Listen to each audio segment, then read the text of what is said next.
Tatas Mauricio to close us in. Amen. Amen. Amen.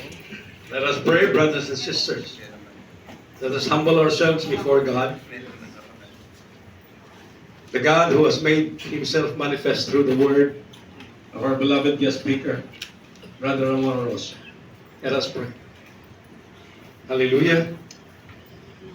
Oh Jesus, our God and Savior, you who are our God, Father, Son, and Holy Spirit, thank you once again that you have allowed us to be together in this regular Tuesday forum of the Capital Christian Leadership.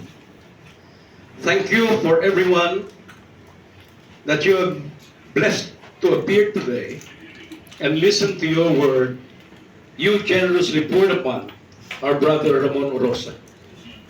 In your name of Jesus we ask, may you continue to bless Brother Ramon. Show him the miracles he's longing for so that he could serve you more as you granted King Hezekiah additional 15 years in his life. Amen. When he cried before you Hallelujah. and asked that you allow him to serve you more. Bless Pastor Jojo Gonzalez Opo, opo. and the leadership of Capital Christian Leadership. Yes. President Albert Yes.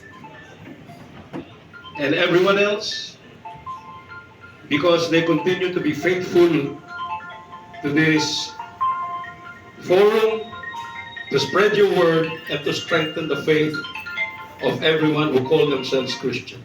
Allow us to understand and allow us to carry out in our lives the message today that we should make our hearts right with you, O God.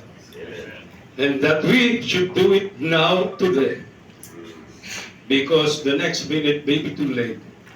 For no one knows when you're coming back. We ask that as we part temporarily for today, you will be with us. You will protect us. You will bless us. You will heal us of our sinfulness. Heal us of our illnesses.